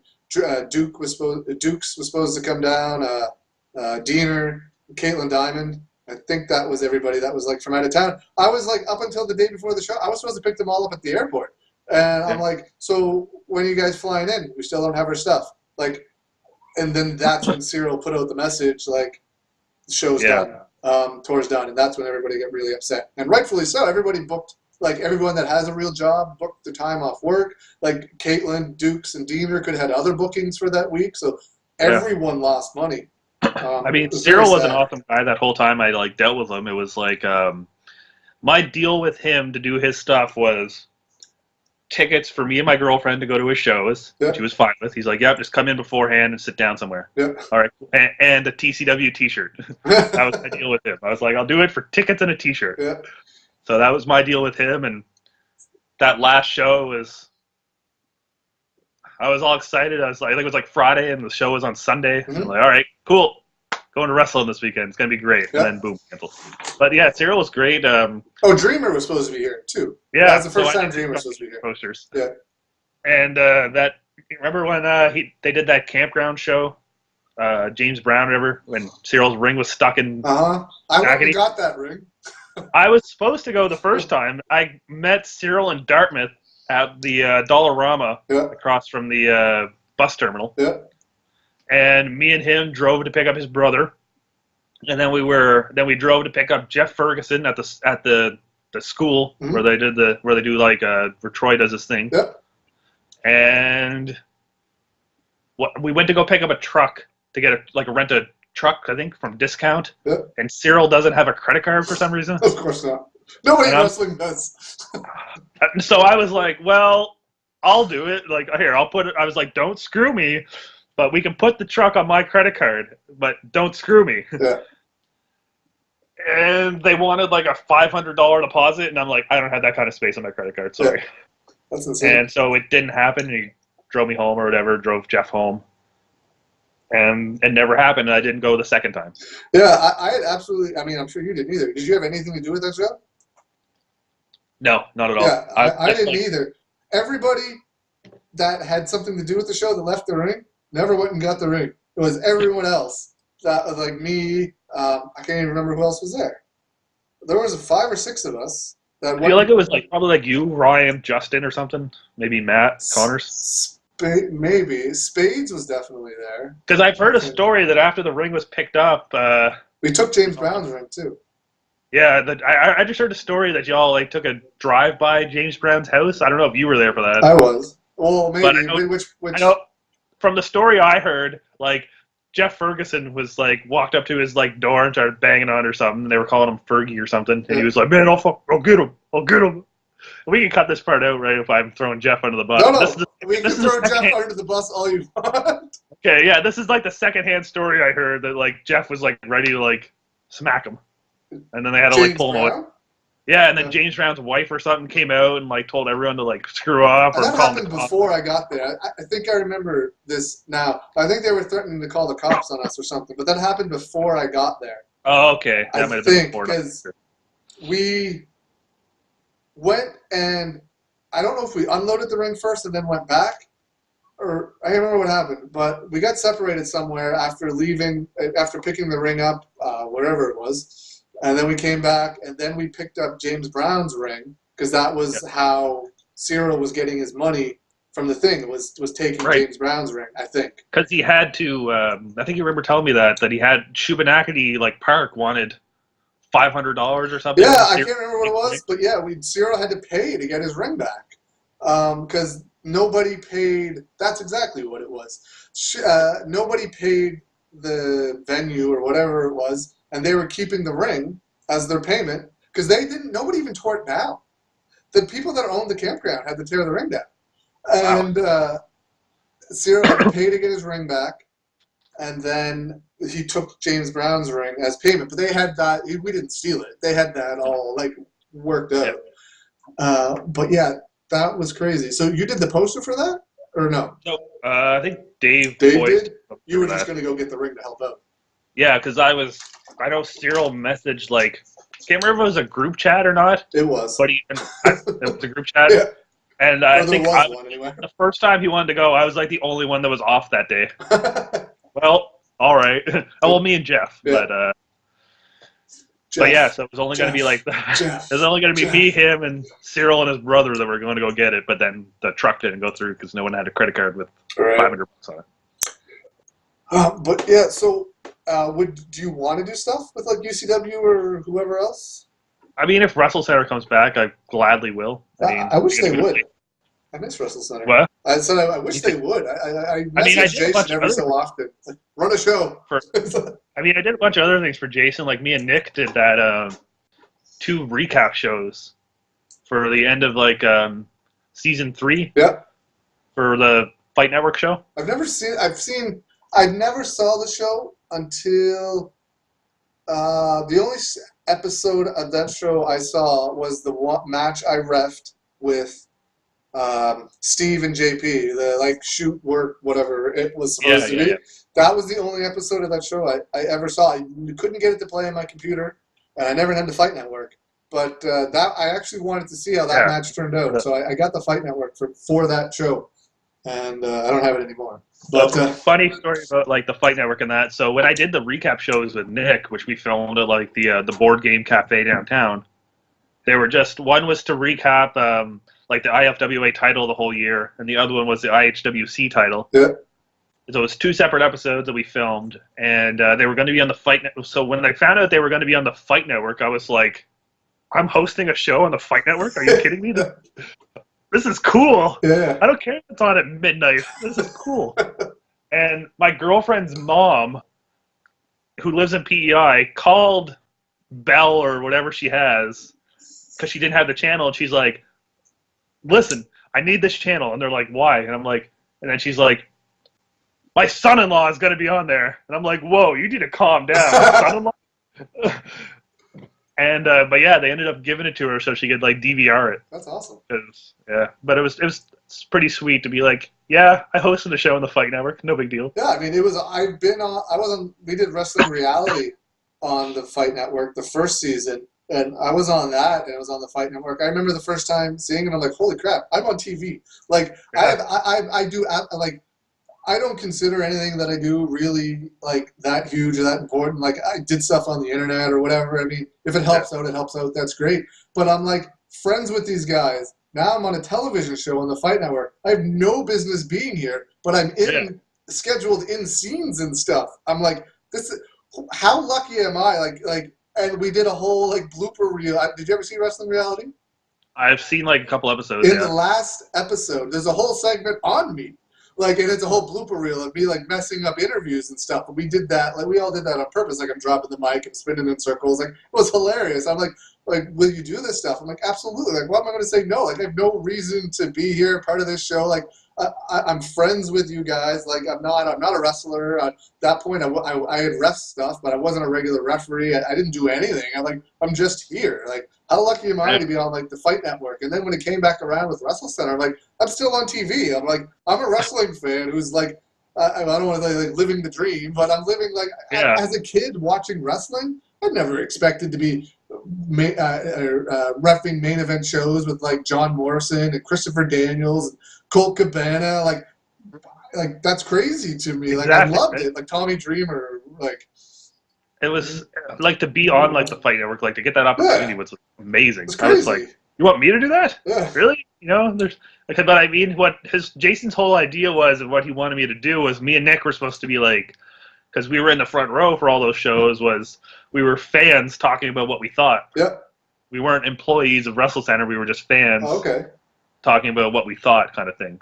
It's so awesome though, man. Like you're on television, like right? How many people get? It was like, oh, it's a fight network. Like, are you on TV? Like, you know what I mean? Like, it's one thing to be like, oh, look at me. There's me in the crowd on like this random episode of Raw. No offense to what you posted yesterday. But, front row, baby. Yeah, like, but to be like, here I am, like, this is me talking to you. Yeah. Like talking to whatever it is, 33 countries that the Fight Network's in, or you ref. There's you ref. Yeah. They know you as referee New Scott. Right. It was awesome, and that I remember that match was the JP Steve match. Everyone was like so bought into everything. It was so awesome to be a part of, like knowing everything that's going on and seeing like Steve's music hits, and like he doesn't come out, and the fans are like. They bought it like 100%. I'm like, this is amazing. I know like 50% of that front row, right? And they're looking at me. I'm like, I don't know, man. Like, he wasn't back there when I was there. I don't know where he's coming from. But then he shows up, and it was really fun. So yeah, that was actually my the first time I got to go to an after party. Okay, where was that? It was at Ryan's apartment. Oh, it's one of those after parties. Okay, I thought you meant like in a restaurant or something. No. It was the first. It was a massive snowstorm. Ryan as in spades? Yeah, spades. Okay. Yeah. I guess I called him Ryan. No, spades. Just call him Ryan. Yeah. See him on the bus all the time too, so that's cool. He's your bus driver? Sometimes. I'll see him. Like, I'll randomly just get in a bus. I'm like, oh, hey. That's funny. But no, it was after the show. Everybody was just kicking around or whatever, and Steve was there, and he's like, hey, guys, what's up? It's like, oh, I'm just hanging around, just waiting for people. And I told Steve, because Dave had messaged me, which I got in a lot of fucking trouble for from Jason, to film that match on my phone sitting in the front row. Oh, yeah. Yeah, for his documentary thing. Yeah. You wanted to film it for Boyce. Yeah, his documentary. Yeah, I forgot about that. Yeah. So I filmed it, and I was like, yeah, like Steve, I was like, I got your match on my phone. And he's like, do you? I'm like, yeah, Boyce got me to like record it for you. And he's like, all right, you and Nick. I was like, he's like, Dave's outside waiting for me. Tell him I'll be around back. Get in his car. You're coming with us. I was like, oh, I'm going to an after party. That's funny. That's awesome. And, yeah, so I think Steve ended up going with someone else. But me and Dave and Nick drove around. I think we went to the wrong building first because Ryan had recently moved. Yeah. And there was a huge snowstorm. We ended up staying, and even then, the whole etiquette thing, the whole time we were at Ryan's apartment, me and Nick were, sat on the floor. Even if there were seats available, we're sitting on the floor. I did that at Mike's house the first time. First time I went to the Cowboys' house. There was chairs everywhere. I sat on the floor in the corner. Yeah, same thing. I just sat on the floor. I was like, I'm not getting involved in this. I'm not anybody important. I'm just going to sit on the floor. I'm sitting on the floor the whole time. I don't think we left there until 6 a.m. too. That's crazy. We loaded up into, what's that guy? They call it Killingsworth? The guy who, it's like Steve and Shane and Driver. Oh, yeah, I know who you're talking about. I don't know his name. Yeah. I can't remember what his name is, but I think it might be something. I can't remember what it is. But anyway, he drove us home, me and Nick home. He drove Julian to Justin's. He drove Steve somewhere. I don't know where. And then he dropped me and Nick off, and it was like a snowstorm. And they're like, oh, yeah, I don't know if Julian and Steve are, messing with us. We're like, oh, yeah, he only has one eye, by the way. One of them's glass. There's a snowstorm outside. It's 6 o'clock in the morning. That's hilarious. And then the only other real time I was, exposed to, the after thing was the Spring Hill show after they tore down the ring. It was the same night as UFC 200. Mm-hmm. And they're like, oh, Julian's ordering the pay-per-view. We're all going up to Moncton. I'm like, well, I guess you're my ride back, so I guess I'm going to Moncton tonight. That's hilarious. And so we went to Moncton, same thing. We were we were all waiting outside because Julian had to go with, I think, Kevin to bring the ring to wherever they store it. Yeah. So we were all waiting outside Julian's house, and that was fun. I got to see, a drunk Marcus Burke chasing around a cat in the middle of the road of Moncton. At 1 o'clock in the morning because we were late watching the pay-per-view, and the rule was like we're all going to Julian's and no one's allowed to look at results before we watch it. Yeah. And until Julian got there, and we went in, and first thing I did, boom, floor.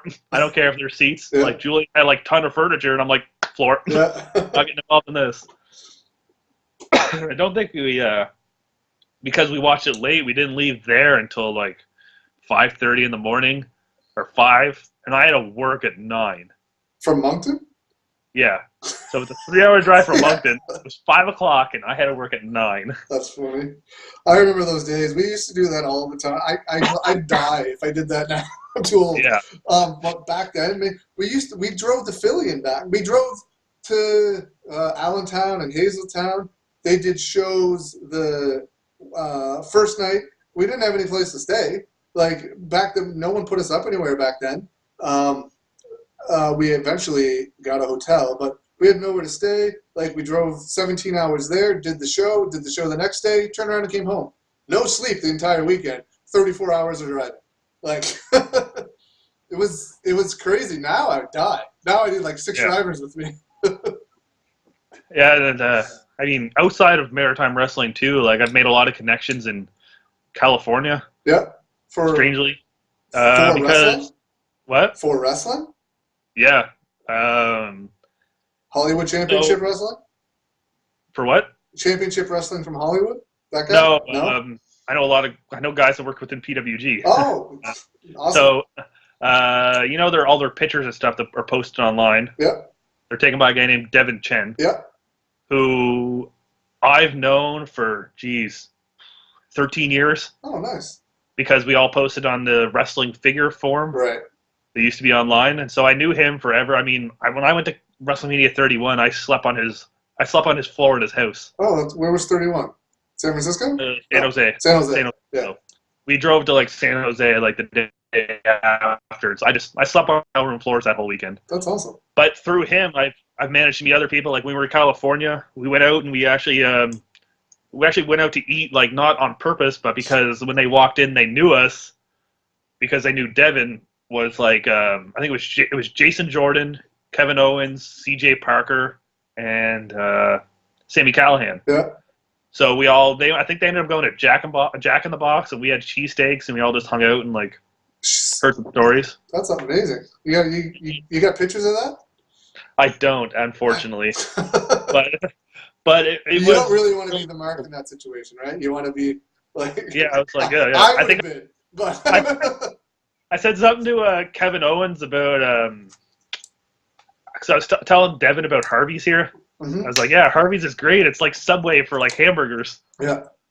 And I was like, hey, what do you? I was like telling Devin about Harvey's, and Kevin Owens goes, Harvey sucks. So I'm just like, sorry. How did you find? I've met him before. How did you find him? Who? Devin? Kevin. He was just coming out of. We were in the cheesecake place, and they all walked in. Yeah. No, I mean, how did you find him? Like, was he nice? Like. Oh yeah, he was great. Yeah. I mean, besides like telling me Harvey sucked. Yeah. But that's funny. Yeah, I met him the first time. I met him a couple of times, and before I met him, I've heard like this guy's a dick. He's an asshole. This, that, and the other thing. I met him for the first time. Like when we go to New York or anywhere, we always stay at the hotel that's closest to the venue. Yeah. Now, I didn't realize this when we first started, but 99% of the time, that's also where the roster stays, right? So, but the very first time, I remember pulling up to the hotel I don't remember what year it was, and Ambrose, Rollins, and Reigns get out of a car right next to me. I'm like, huh. I'm like, I guess this is where they're staying too. They're actually staying in the hotel next to us. But anyway, maybe 2 hours before his Kevin Owens ladder match with Finn Balor, he was in the lobby of the hotel. He was there with his son and his wife, and or his son and his parents, his son and somebody. And I come downstairs, and I'm just like, hey. He's like, hey. And I'm like, big match tonight? And he does no idea, like, who I am or anything, right? I'm just a random wrestling fan. He has no reason to talk to me. And then he was like, yeah. I'm like, you all ready? He was like, yeah. And then I was like, do you mind if I get a picture? And his son was there. And he was like, oh, yeah, absolutely. He was like, Owen, he's like, move over here for a second. I'm like, Owen can jump in the picture if he wants. And he laughs. And so we take the picture. And I probably talked to him for another 10 minutes after that. Oh, Nicest wow. guy in the world. Like, Yeah. and Amazing. of all the stories I've ever heard, like, he could have said, no, my kid's here. Get the fuck away from me. Do you know what I mean? Like, nope, nicest guy. Like, just talked wrestling for maybe 10 minutes before his car showed up to take him to the show. And my experience with 99% of the guys have been that. Like, Yeah. if they're doing something, I'll leave them alone. But I mean, you've probably seen the pictures. I have pictures with like everybody, and it's all Yeah. because we stay at the same hotel. And everyone's like been super friendly, super nice. Like Summer Rae, probably the nicest person I've ever met in my life. Like she sat down with me and the wife and had coffee because the Wow. hotel lobby has a Starbucks. Her and Alicia Fox just like sat and chilled. Like they don't know like anything. Like we could be like Funny story about sitting down with people and eating. So yeah. I did stay at the hotel where like everyone was staying at when for that WrestleMania. Yeah. Because I slept on this guy's floor for the night, and we went down the next morning. Well, first of all, the night before, I was involved in like the official WWE WrestleMania like party, like in the hotel. And I was like, this is insane. Like, there's guys everywhere. Yeah. And pictures next time. Pictures. I know. I didn't want to be that guy. No, like, I get it. Yeah. But yeah, just going around like this is one of my craziest stories. I bought Ric Flair a shot. I had coffee with Ric Flair one time. The day he got fired. Oh. Yeah, so like I did that, and like there's like I seen like Sasha Banks and Bailey. They were wasted, like carrying each other like up to their hotel room. That's hilarious. Jerry Lawler and Ric Flair got into an elevator with like 4 girls that were younger than me. Yeah. A bunch of like the indie guys at the time, who are a lot of them are in WWE now, like Johnny Gargano, like Tommaso Ciampa was there, and they were like just kind of like hanging around, like trying to sketch whoever they could talk to, and like introducing me to them, and it was a crazy weekend. And then the next morning, I went down there for breakfast, and I'm in the breakfast line between Michael Hayes and Mark Henry. He's huge, Mark Henry, eh? Yeah. And Michael Hayes was already in like one of his crazy, like I think he was wearing like a bright red suit with a like almost like a pimp hat with like the red hat with a flower or the feather sticking out of it. Yeah. And it was like 9 o'clock in the morning, and I'm not the healthiest person, so I get like a croissant, and then I'm like, "Do you guys have pop?" And they're like, "Pop?" And I'm like, "Like Pepsi?" Yeah. And they're like, "Yeah, sure." And Michael Hayes turns around and he's like, "Rough night, eh?" That's hilarious. I one time outside at the hotel outside Staples Center, the JW, we were staying there, and it's the host hotel for the boys for SummerSlam. I walk in the lobby. I see Stephanie McMahon standing there. I'm like, oh my God, I need a picture. I need a picture. I'm like, I didn't get one. And I'm like, because my wife, who takes most of the pictures, she was like behind me, and Stephanie was like trying to leave. And I'm like, I need a picture. And I didn't get her, but she was standing in the lobby. She was checked into her room. I saw Triple H outside the hotel. I like sprinted across the parking lot, but he was going to do a Q&A, so he didn't see me. Didn't get that picture. The one I regret the most, my wife had lost her wallet or her purse, and she was freaking out, obviously, because we're in Los Angeles. She doesn't have any credit cards, debit cards, cash. All her ID is gone. She runs back to the room to check. Out of the production, our room was on the same floor as their production meeting room. Out of the room comes Michael Hayes, Vince McMahon. I can't remember who the third person was. I want to say it was one of the Briscoes, but I don't remember. But I remember seeing Michael Hayes and Vince walk right by me. And Michael Hayes is kind of like eyeing me, like, who are you type thing. I'm like, please run out of the hotel room, Heather, with the camera. I didn't have a camera with me or nothing. But Vince and Michael Hayes walked like right by me. I'm like, this would have been like the greatest moment ever. It was so crazy. But yeah, staying at those hotels. We saw Ronda Rousey like at the restaurant. I sat behind Ronda Rousey and the three other girls at SummerSlam 2014. All the other celebrities get like ushered in and out for segments of just appear on camera and go. They came in the building as fans. They just through the front door with their Paul Heyman gave them tickets, I guess, but they came in through the front door as fans. He obviously got them the front row seats. We sat right behind them. They sat there as fans for the entire show, from the first match to the last match, marking out. Randy Orton spots them doing his pose, and he like points right at them, and I'm like, these people are like these. Ronda's super famous at the time, like love it, like. And we sat right behind them. I had a picture, but it turned out blurry. I was so upset. But, yeah, we got to see so many cool people just from, like, going to shows, just like you in the lobby, just being at the right place at the right time, you know? Yeah, that's all you need. And, like, because Devin knew a lot of people, too, so after WrestleMania 29, it was like a huge clusterfuck of trying to get out of MetLife Stadium. I've never been to a WrestleMania.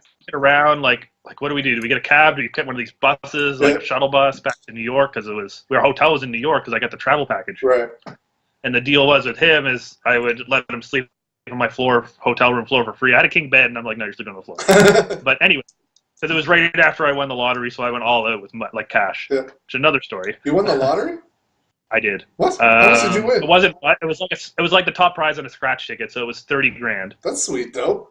That's awesome. So I like it's like the whole like I'm going to Disney World. It's like I'm going to WrestleMania. Yeah. Going all out. But so my hotel room was right above Times Square, like right on Times Square. Amazing. It was nuts. I went all out for it. But yeah, we're there after we're walking around. Like Roderick Strong comes up to us. Hey guys, how you getting back? And Devin's like, oh, we don't know yet. He's like, oh, I think I'm trying to like find people to split a cab with.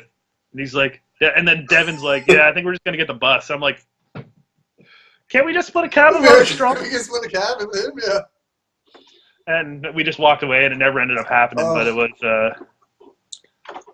was a fun time, and like just the idea, like the things that I could do that weekend were amazing. Like because he knew so many people, so I just walked through. Like at 31, when we went through Kevin Owens, because his brother was with us, and his brother wanted to meet Kevin Owens at like autograph signings, and Devin had plans to go to Full Sail for school, and then he told Kevin that, and Kevin's like, oh yeah, he's like, when you start, like let me know. He's like, do you still have my phone number?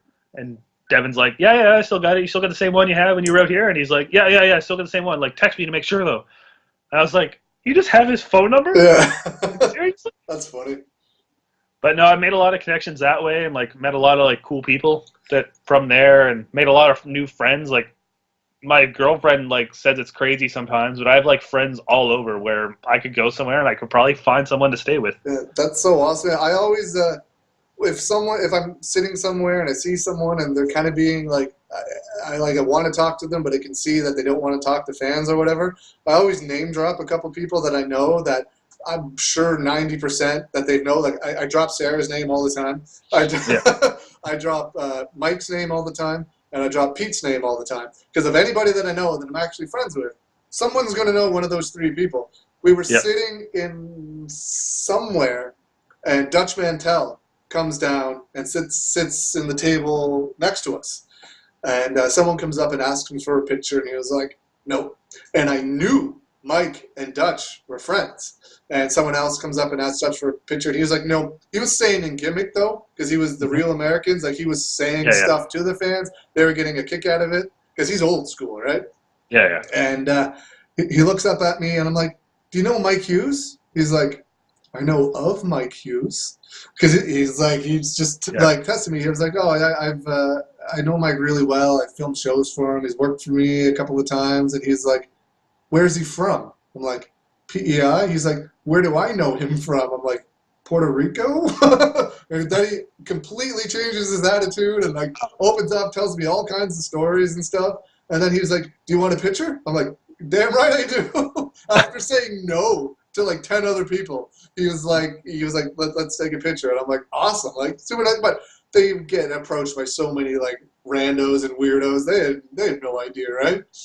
My favorite things like that, where you could talk about like things it was at WrestleCon for WrestleMania 29, and Rocky Johnson was there. Okay. I'm like, oh, I'll get a picture with him. It was like $10 or whatever. And I sit down. And he's like, "Where are you from?" I'm like, "Nova Scotia." And he's like, "Oh." I'm like, and my mom's side of the family is actually from Amherst, which was where he was from. And we started talking, and he knew my grandmother. And we're just talking about Nova Scotia this whole time and how much he like wants to go back there and like to visit and stuff and like see what's going on. And like his person, I don't know if it's like his agent or like someone that works there, was like, "All right, you got to go. We got like a line." He's like, "No, we're talking." That's hilarious. For like 15 minutes about like here and stuff, and he's like, "What'd you say your like family's last name was?" And I was like, "Well, it's either like Jollymore or McGinnis." And he's like, "All right." He's like, "I'll remember that." So I don't know if he still does, but it was cool that I got to talk to like Rocky Johnson for awesome. 15 minutes, and he knew my grandmother. Yeah, that's awesome. He knew your grandmother?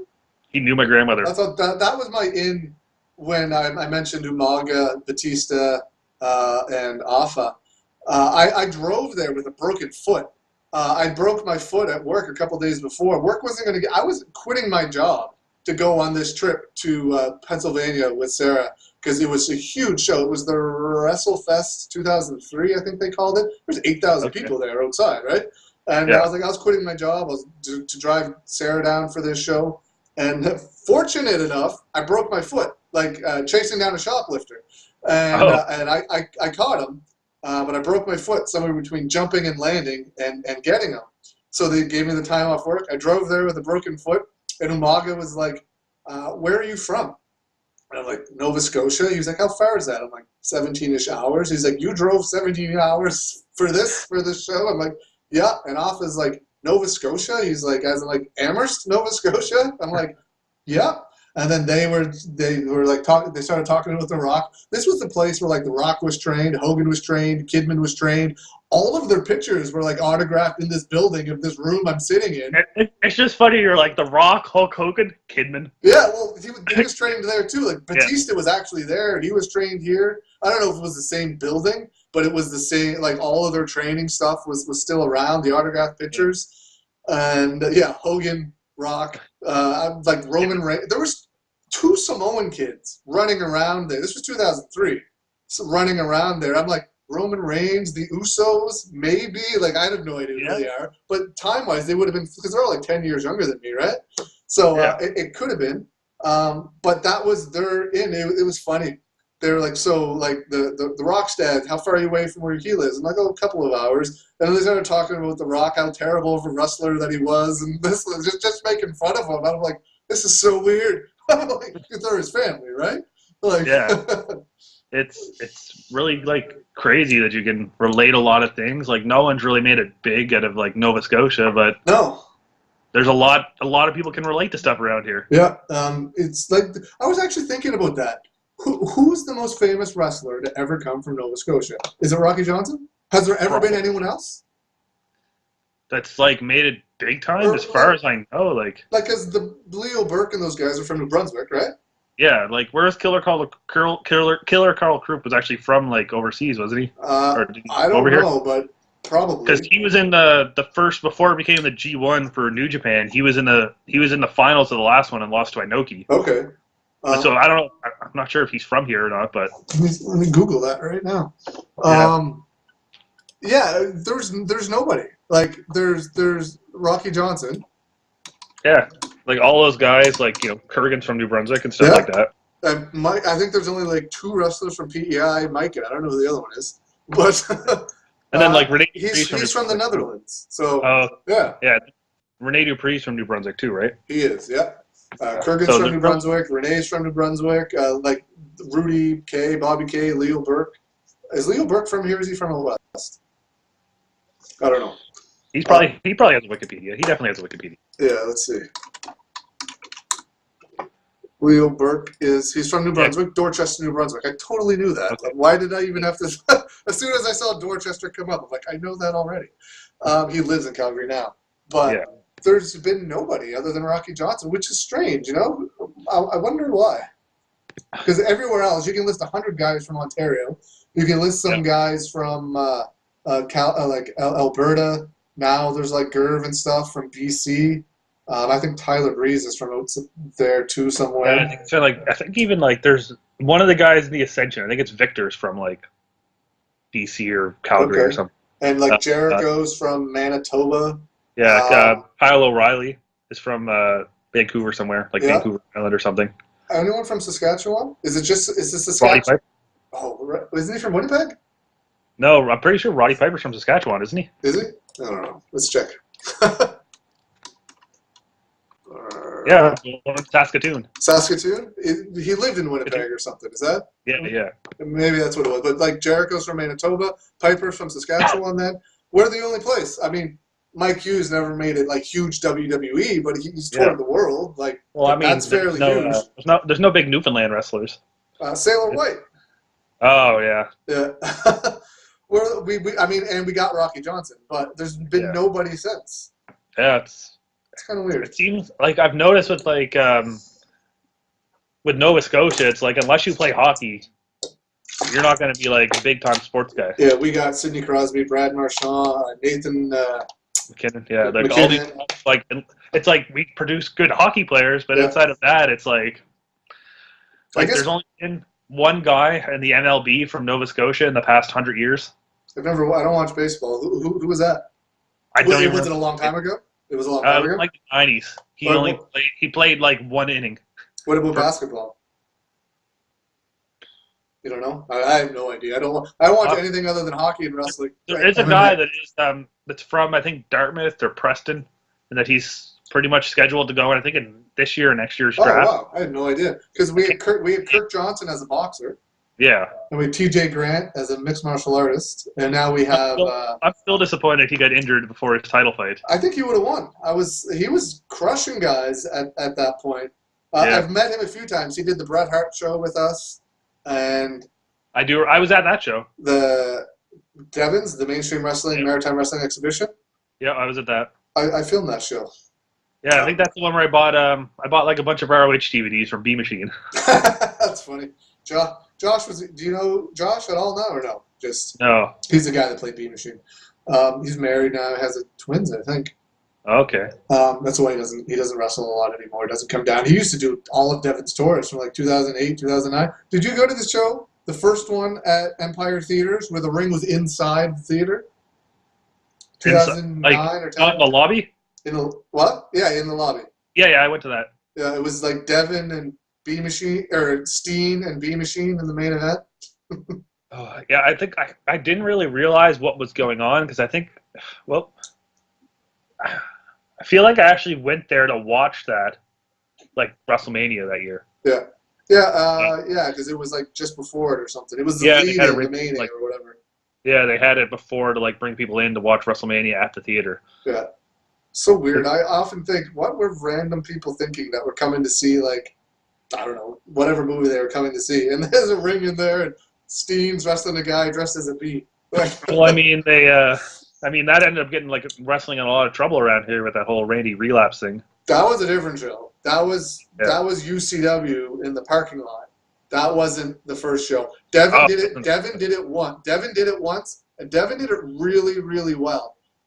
They were really happy with that show. They fed us pizza. We could eat anything we wanted from the concession stands. Wow. It was great. And then Devon didn't do it. And then Chuck, I believe it was Chuck, UCW started running. And that's when that Randy Relapse stuff happened. And so they did it in the parking lot, did they? They did it in the parking lot, yeah. Okay, yeah, then it was definitely the one I saw was in the one in the theater. Okay, yeah. Chuck may have done some in the theater too, but the one that you're talking about was Randy Relapse that made the papers. Was in the parking lot. That was terrible. Yeah, that was bad. Yeah, I remember like when that happened, it was like all over the news and everything. I was like, oh boy. Yeah, it was like that's press we don't need, and it's not Chuck's fault. The guy doing the gimmick should have known better. Like, I mean, you don't. I get it, but I mean, you just know better. You can't do that anymore. It's not like the mid '90s. You can't call people that. Like, but. Like at the same time, it's wrestling. You know what I mean? Like especially like if you're doing it at like an actual show in an arena. Yeah, not with random fans. Like those fans, if you're doing it at a wrestling show with wrestling fans at a wrestling arena that are just there, they get it's probably fine. but not someone's there that was Not there to see the some public. movie with their kids. Yeah, not in the public. Yeah, no, it's weird, and like I said, it wasn't Chuck's fault at all. That guy should never have done that. Like if I go to the ring and say something stupid at a Wrestle Center show, it's not Jason's fault. You know. No. It's And my fault. now let's bring me back. I went to a couple of things. I think I went to it might have been like a sport and RV show in 2011 or 12. At Exhibition Park. Yeah, it was the one.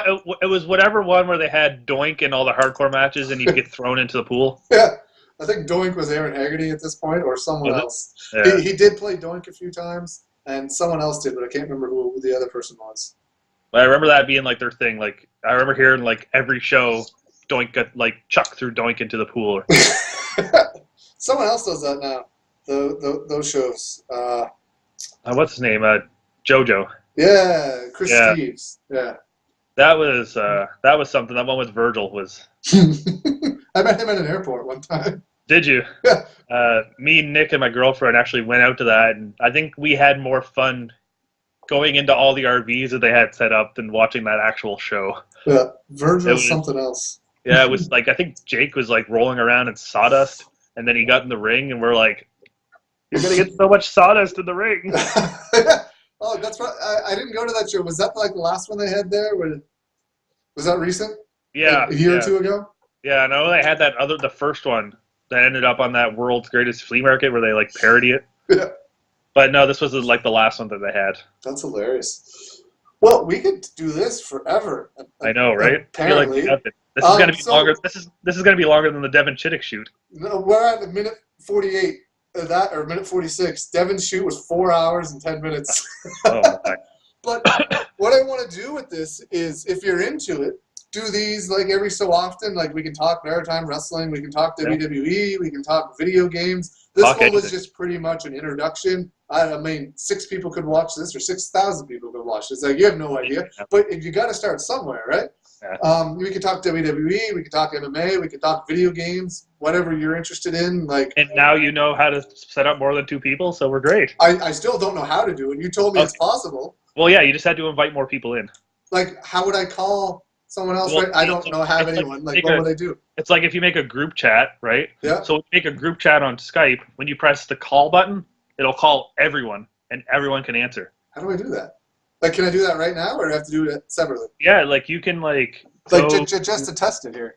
Yeah, you could go to like the. What button do I hit?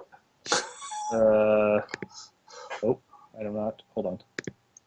Okay, yeah, you got to go to the thing, and you just got to go to What the. thing? Or are you on the chat where it says, "Hi, Chris, I'd like to add you as a contact"? Did you send me? No, I have you. Okay. What did I do here? Okay, you got to go to the. There's like a thing in the top left. There should be a thing that says "Go back." Or like a back arrow. Hide contact? Nope, that's you even bigger now. I can see my contacts, but it's just you on the screen. Okay, hold on. Let me get back on the screen here. What did you hit? I have no arrow. I hope this doesn't close you. 1 second. Oh, it did. No, I'm still here. Okay, yeah, you're still here. Okay, cool. So How did you close I'm in it? my main screen, and on where you see me, does it say Chris Cass in the corner somewhere? It says Chris, yeah. Yeah. So there should be a back arrow right next to that. There's not. I have 3 things, and when I click it, it just makes you bigger. Okay. Well, there should be one that you can get back to your chat, and then there's a plus. I have a chat option. Oh, I have Yeah, a go to chat here chat. now. Yeah, okay, I'm good. Yep. Now to the right of the message box should be a plus. Right of the message box should be a plus. We have different icons. Yeah, I think you have I have PC. send contacts, insert emoji. Okay. Well, somewhere on your chat screen should be an add person. And that's how you do it? Yeah, you can add a person in, and then We'll have be to able test it out someday. Like next Yeah. time we do this, if I ever do it with like me, you, and Nick could do one or something, and Yeah. we can figure it out the next time I do it. Yeah, so you can just what happens is when you add them to the call, they can accept, like they can just go to call on their thing. So if we're talking here, say if we have a group chat Yeah. and you and me are talking, if there's another person in there but they're not really here, they can just join in at any time if they're in the group. Oh, nice. I wonder if my recorder would record it. We're definitely gonna have to test that out before we do it for sure. Yeah, dude, like because they that trivia thing I did, they do it on Skype. Oh, right. I wonder Yeah. what. I wonder. I just used the recorder I have now for 2 different interviews. Before I was using like a screen capture thing, but Yeah. now I have an actual Skype recorder. I wonder if it would do like 3 people. I was going through my list. I could call Caitlin Diamond right now. I could call JP Madison. I wonder if anyone would pick up. Hi. Yeah. Meet Chris. Yeah, But they just no, look at the phone. yeah. They're like, what? Why is New Scott calling me? You know what's weird that I always thought before we end this? You know when you watch like stuff on CNN or any other show, there's a delay in like Yeah. speaking. Why is there no delay with like this with us? It's That makes no sense like to me. Why wouldn't CNN just use cheap ass Skype and have no delay? well, the delay is so they can cut anyone off if anyone tries to like. I guess so, but they don't hear it. There's like you say something. I mean, maybe I understand there's a delay with how it airs to television, but there's a delay with me speaking and you hearing it. I've never really noticed that. I haven't watched much CSN. Like, No, I mean it's not just CNN. It's like if you watch like MMA Live with like Ariel Helwani, like he uses Skype, but when he talks, he stops for a few seconds. Then you would hear what I'm saying, and then you repeat it back. It's weird. I always wondered like why there isn't with like here. Why doesn't everybody just use Skype? I am not sure on that. Like, yeah, that makes no sense. Random things I wonder about. I don't know. Maybe they get some great technology that has like, you know, it's probably like excellent recording equipment. So they probably have to wait for like an echo to go through. Maybe. Probably, yeah. I'm gonna figure out how to do a 3-way on here, but yeah, no. So that's what I want to do. I want to like we can talk video games, wrestling, MMA, like whatever you're into. If you're interested in doing this every so often, we could like turn it into a thing. Yeah, sure. Yeah, you're cool with that? We can obviously do around like your work schedule or whatever, or you can just work and like have your camera in. I did that once in my break room because Dave Boyce messaged me when he was doing. You remember Blab when he was doing those? Yeah. He messaged me once because he had a new one that he wanted to try, and I was like, I'm at work. I was like, well, I'm on break, but so you want to try this? And I'm like in the break room at my work talking to Dave, and people are like looking at me like, what the fuck are you doing? That's hilarious. Yeah. But yeah, I won't take up any more of your time today. Thanks so much for doing this, and I look forward to doing it again soon. Yeah, sure. Awesome. That was great. I love talking about wrestling. Just I mean, and I don't. Each story can just lead to somewhere else. Yeah, it's sort of like we went all over the place. Like, and that's I want to do like I said, like something like Joe Rogan or Brendan Schwab does. Just like they talk mixed martial arts, but that it goes everywhere. Like they'll start talking about fighting, and then they'll end up on like the moon landing. Like it's it's. Do you ever watch Joe Rogan? I watched like a couple, like just mostly clips on YouTube of that people cut down to like this person talks about this. It's I love watching both of them, and they start with one thing and it goes wherever. It's just a lot of fun to talk wrestling with somebody. I don't know a lot of people that like are super into wrestling that want to sit down and talk about it for 2 hours. You know? Yeah, I used to play like the wrestling games online with one of my friends in the States, and a lot of the times we just have like the headset on for a group chat, and we wouldn't even be playing the game. We just end up just talking about wrestling for hours. Yeah, it's sweet. But yeah, I won't take up any more of your time. Thanks for doing this, and I'll be in touch, and we can set up the next one and maybe get like Nick or someone else. Get anyone. I'll talk to anyone. All right, sweet. Yeah, I mean, even if I do like some interviews, like I don't have anything. I have a couple planned right now, but nothing set in stone of when I'm doing it. If you're available, you can like sit in and ask questions of your own if you want, or you can just listen. Yeah. Cool. All right. So that's another thing too, is like you can also be in the third person can be in the call, but not have video. They can just have their voice, so they can like kind of listen and stuff, or like just chime in when they need to. You're gonna have to be my Skype guru and teach me how all this stuff works. All right. All right, sweet man. See ya. Thanks. See ya. Have a good day.